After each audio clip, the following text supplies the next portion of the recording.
Just how powerful is IP?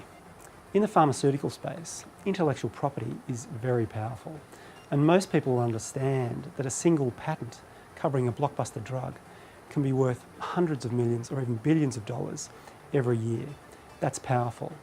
However, the real power of patents for pharmaceuticals is the role they play in providing necessary financial security to companies that are involved in the very expensive process of obtaining regulatory approval, which brings new treatments and drugs to market for the benefit of the public. Arguably, without patent protection, the development of many new drugs and treatments just would not occur.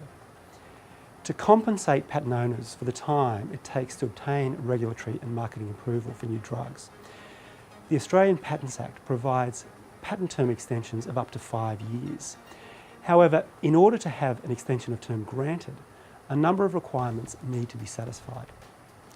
Just one of these requirements is that the patent discloses and claims a pharmaceutical substance per se, or a pharmaceutical substance when produced by a process that involves the use of recombinant DNA technology.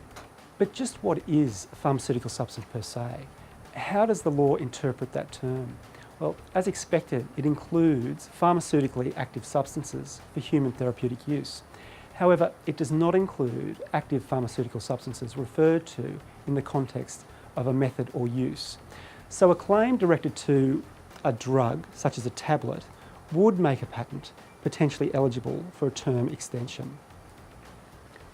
Importantly, current case law suggests that an extension of term is also available for pharmaceutical formulations even where the active substance is known or has been subject to a previous extension of term. So for example, a claim directed to an extended release analgesic formulation would render a patent potentially eligible for a term extension. But what about a claim directed to a medical device that comprises a pharmaceutical substance? Can this make a patent eligible for an extension of term? The relevant case law relates to a Patent Office decision that considered a claim directed to a contraceptive ring for insertion into the vaginal vault and adapted for the slow release of hormones. Specifically, the relevant claim defined a polymer core comprising a mixture of hormones. Ultimately, it was found that as the hormones were mixed with and diffused through the polymer material, the product exhibited a level of integration of component parts that is characteristic of a pharmaceutical substance, and so the extension of term was granted. This decision makes sense, I think, and it's consistent with the law insofar as it relates to claims directed to slow-release formulations that are ingested.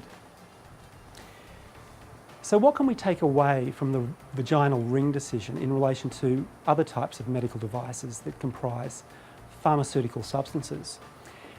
I think the key is in the phrase, a level of integration of component parts that is characteristic of a pharmaceutical substance. What this means is that a claim to, for example, a drug-eluting stent in which the stent is infused with a pharmaceutical substance and the makeup of the stent contributes to the controlled release of the active compound would most likely be eligible for an extension of term.